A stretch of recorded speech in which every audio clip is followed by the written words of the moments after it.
Hi, I'm Marcel, and today I'll be going over the post, "What's a rule that you weren't sure about, but you were pleasantly surprised by?" from user Soulmile. Yesterday, I posted exactly the opposite of this question, and got a ton of great answers, and it sparked some interesting discussion. But now I wonder, on a more positive note, have you ever been positively surprised by a rule?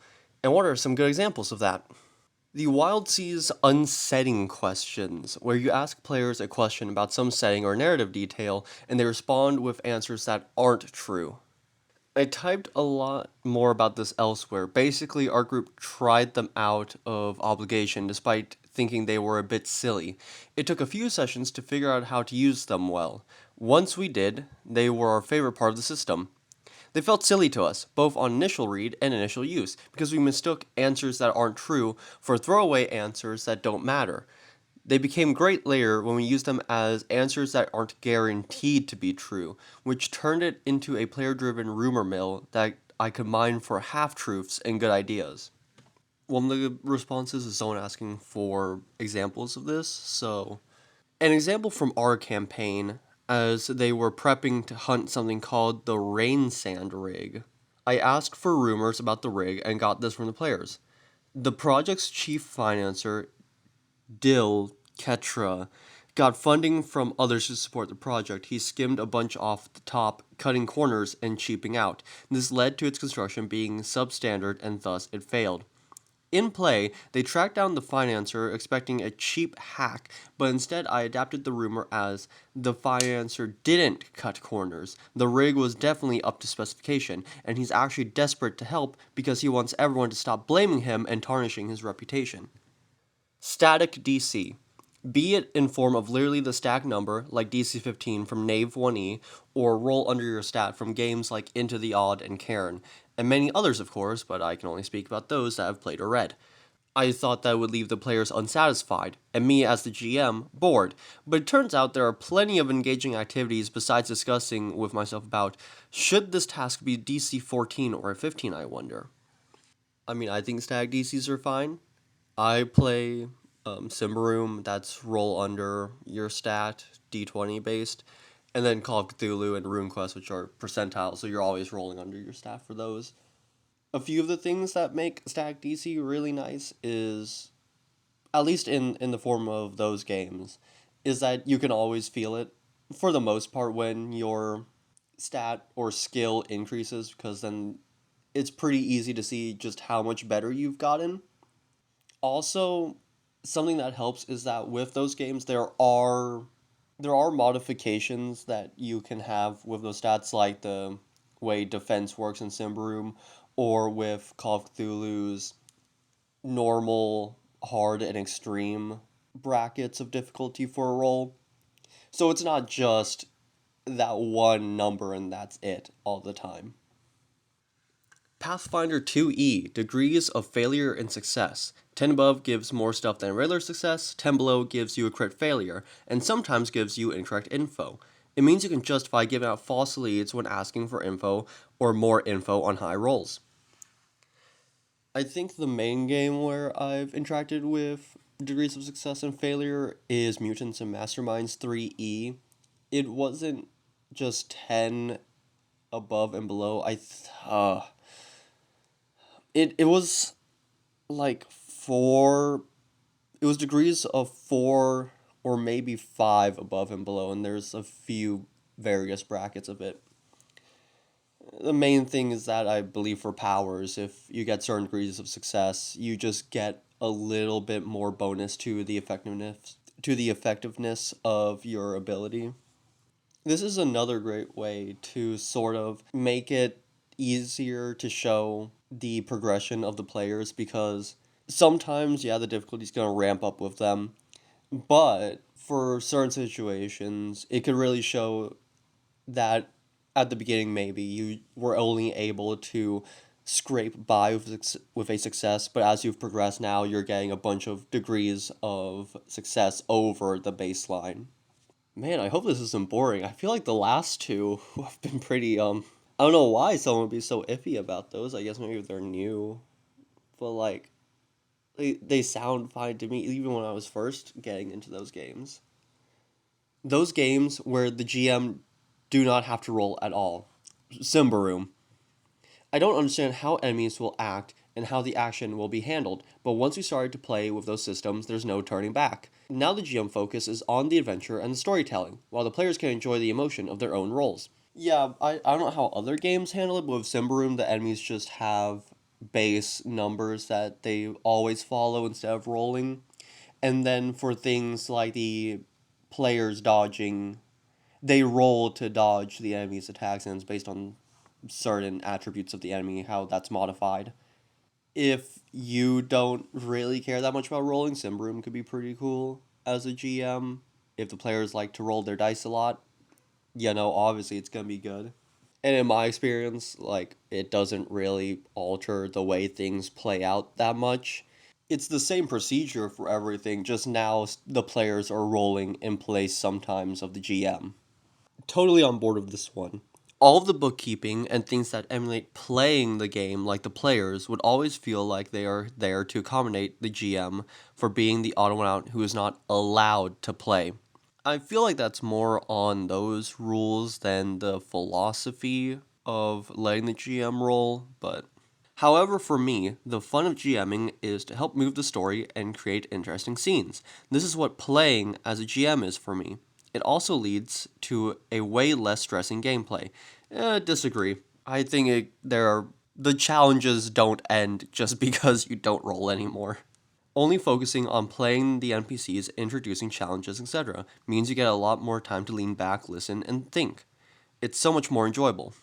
Maybe it's just my style of GMing, but like even without rolling the dice all the time, like at all, basically, there's still things for you to do. At least there's still things for me to do. Unpopular opinion, please actually be unpopular. But concentration in 5e, he gets it! It's gonna prevent mages from buffing and controlling. That is the point, I believe. After playing Pathfinder 1e for a while, mages layering a bunch of buffs and environment effects is a nightmare to keep track of on the table. One per character is drastically better. Yeah, I feel like that's the main thing that really makes it better is lessening that bookkeeping. Stacking debuffs and afflictions like a warlock from WoW works fine in World of Warcraft because the computer is taking care of that for you and you can just see it at a glance. But for all the bookkeeping in something like a tabletop RPG, like I like my combat, crunchy combat is fine, but just it's one of those things where keeping track of just one thing per player like that, I think is better. I actually prefer 5e concentrations. You can effectively dispel their effects element. Well, there could be effects, abilities, and spells for that, even if there's no concentration. Now you can also just like attack to dispel the effect too. But you can, I guess, make a tag for that kind of effect and have abilities that get rid of those effects. It creates a cool dynamic to engage with. A pity so few monsters have to actually abide by the mechanic. True. I have issues with 5e implementation of concentration, but going into that seems contrary to the spirit of this thread. Yeah. As another comment pointed out, I don't actually know if this is unpopular. I feel like I see more people saying that they don't like 5e's concentration. I don't know if that's for the concentration idea itself or just on the implementation. So if you have thoughts on that, I'd love to hear them. Any system with lighter rules. Okay, buddy. Examples: Monster of the Week, Powered by the Apocalypse, Tales from the Loop, Year Zero Engine, Discworld. What does that even mean? Like, I kind of get the idea of what people mean by rules light. But, like, I started with D&D 4e, went backwards to 3.5e, then forwards to 5e. So until fairly recently, I thought every RPG character needed 55 skills and abilities and a 11 page character sheet. Who knew you could just make stuff up? I mean, my player characters still make stuff up all the time. Like, I don't know. The character sheet isn't even that long. I mean, the 5e one is like effectively 2 pages if you're a spellcaster. 1 page is fine for most characters. And then, like, at the early levels, you don't even have that many skills, and that's where most people play, anyways. At the higher levels, still, it's like spells are a lot to keep track of, but, like, that's still I wouldn't say an issue, but a thing you have to do in the more rules light games, depending on which one. Again, what do you consider rules light? I would consider something like Shadow Dark to be rules light, but still has, like, the spells. I would consider Fabula Ultima to be rules light, and that has a lot of abilities, so, like. Genesis narrative dice. Oh, are these the ones where you have to like buy the custom dice because they don't just use the standard dice? I was very apprehensive to them at first because proprietary symbol dice bad. Exactly. But I cannot emphasize enough how eye-opening the first time it clicked was. It's so good. It just had to click, guys. It does wear on the GM though, so you gotta tone down rolling a lot. It's just a catch-22 because every roll is so fun as the player, but the GM needs to pull the brakes a lot to stay sane. I'm going to keep my stance. Proprietary symbol dice are bad. If your game uses them, why? Please don't use those kinds of dice for your game. It's so annoying. The mystery resolution mechanic of Brindlewood Bay. I couldn't believe it could work and be satisfactory. Each and every time I've DM'd it, works and creates memorable scenes where the players use their collective bank of murder mystery TV show tropes and references. Amber diceless character creation by having an auction for stats among the players. I think I've heard of this before, yeah. Or I it was this, but then there was the diceless system. I think those are two different things. Hold on, I gotta look this up. Okay, yeah, the thing I was thinking of was just Amber. At first, it seemed really odd.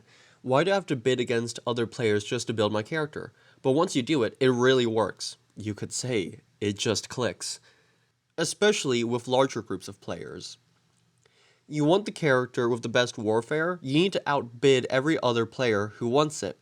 This immediately sets up rivalries among characters, which is a big part of the Amber setting. It probably wouldn't work in a standard fantasy RPG where characters are expected to always be on the same team and work together, but for Amber, it's great. Okay, so there's also some setting backing and considerations here.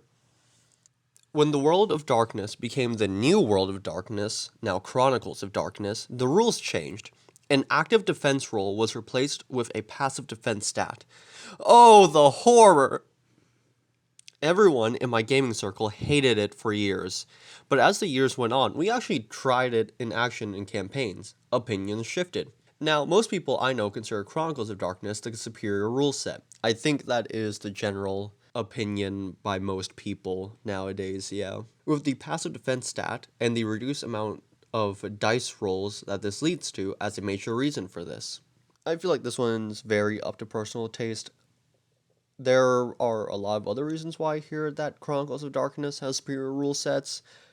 This one doesn't come up often, but if you're into that, there it is. Aegon, the person who rolls the highest gets full glory or experience. Everyone lower who succeeds gets half. Leads to these interesting friendly rivalries that can be really fun. Hell no. Hell no. I haven't tried this. I haven't tried this system or this game yet, so I don't really know how it plays and how this works into it. But my immediate instinct is to push back on this because leaving who gets all of the experience or like full experience to just getting a high roll, I don't know, man. It feels bad. I'm just gonna skip the OP post real quick, but he's asking about how Aegon plays. Relatively few roles, you also advance characters with pathos, bad consequences from roles. Episodic structure, three gods give guidance in each episode with visions demanding different outcomes, and you get favor by meeting some or all demands. Lots of stuff that goes thematically with Greek heroes. Okay, so it's Greek based. Okay, well, I guess if there are other ways to progress characters other than just the experience like that, still instinctually I don't think I'd like it, but it sounds like it'll be fine. The Dark Eyes 3D20 system. I've heard a lot about this one. A bit good, a lot bad, but I'll hear him out on it. My God, does this sound complicated on paper? It does. It really does. You have 30 plus skills. That's normal for some games. That's pretty whatever here. Each skill is associated with three attributes, some only with two and one double. And in each skill, you can have points, up to 10 in the beginning, later even more. You need to roll 3d20 for each attribute, and you must roll under your attribute. Each dice over the attribute must be corrected using points from the skill. So if the attribute is 14 and you rolled 17 and need 3 points of skill to make the roll okay. If you can't balance the rolls with the points, it's a fail. If you can, it's a success. The multiple of 3 or so points which are not used gives you a degree of success. Okay, hearing it laid out like this, it's I understand it. I understand what you're doing here. It's still just like there's Lex Arcana, right? Which it's not this kind of role system, but it also has a somewhat complicated on paper system of using dice. And it's just like it sounds cool. And I'm sure it works. I mean, the game's designed around it. It should be fine. It's just I don't know, man. It's a lot. Sounds horrible. In practice, it's not that hard, and I joined a game with 3 RPG newbies and it worked well. It gives kinda a Gauss distribution because of the 3 rolls, and it's not that hard in practice when you see the 3 rolls. Honestly, as someone who only played D20 systems prior to a few years ago, I thought the D100 roll under of Call of Cthulhu, Warhammer Fantasy Roleplay, Basic Roleplay, etc. was too complicated and I'd hate it. Wrong. It is extremely straightforward, and you always know your odds of hitting a roll. I absolutely love it. Yeah, I hear a lot of people who are like that at first. It's really not complicated. It's about the same difficulty as just rolling a d20. Pathfinder 2Es, I believe, level plus 2, 4, 6, 8, rather than pure plus 0, 2, 4, 6, 8 bonuses. I believe that's for your various levels of proficiency. I thought it'd lead to samey gameplay. Well, it does, but I came to see how it's not a bad thing for certain games. Obviously, it's up to your personal taste. I just think I don't like it. As they said, it leads to samey gameplay, and also, what's the point of adding your level to everything? It's just like, it feels like it makes the number arbitrarily high. You're just stacking on a bunch of bonuses that just kind of level out to the same thing as not using them. And I get that can also be said for like regular stat modifications, but I don't know. I don't think there's a need to add your entire level to a roll. I have heard the argument that it leads to the idea for certain fantasies, right? It leads to the idea that generally just these stronger, more experienced characters can just do more than unexperienced characters. And for some people, that's what you want, obviously. I guess just for me, I like the idea of various characters having their own specializations, and sure, you could have a really strong, more experienced character who maybe can overall adapt to more situations, but I mean, if you're not trained to live out in the wilderness well, you can't do that all too well. I mean, this is D&D 4E's proficiency system, just a more complicated and killing the elegant parts it had, while making the not elegant parts even worse. I wouldn't say it's more complicated. It's pretty easy. You know, add number. In D&D 4E, you added half of your level to it instead of the full level, and you just had trained plus 5 for skills, plus 2 and 3 for weapons, and untrained. What was nice in 4E was that because of the math being quite smooth, you could easily adapt monsters to different levels, since monsters just gained 1 damage, 1 defense, 1 hit, and 8 HP per level. With Pathfinder 2's irregularity, 1.5 in average, you need to look up a table to adapt enemies. I haven't played 4E. I haven't played Pathfinder 2E. I can't verify any of this, but I'm gonna hope they're right. Savage Worlds cards for initiative. Most systems that have you do initiative every round feels slow and clunky, but after a couple of sessions of cards, I was surprised at how quick it was. Bonus of using larger playing cards that are easier to see than a standard deck. I've often considered adapting it to other games. Me personally, I'm not a fan of it. Like, I'm here to roll dice. Let me roll dice, and I don't know how. Depending on the system, I guess. I guess it could feel slow and clunky. Like for D&D, you just do it at the start, and I get. For me that's fine. What I will give it though is that I think I've heard this in Dragonbane, where some enemies will to make them harder, they'll draw multiple cards and have actions on both of those initiatives, and I think that's pretty cool. I guess for dice though, you could just roll twice. But I don't think that would have like the same effect as seeing the monster draw double for their initiative. Thank you for making it to the end of the video. If you have any experiences of seeing rules that you were unsure about, but they turn out to work well in play, why not share about that in the comments, as well as any other thoughts and opinions you may have on the video.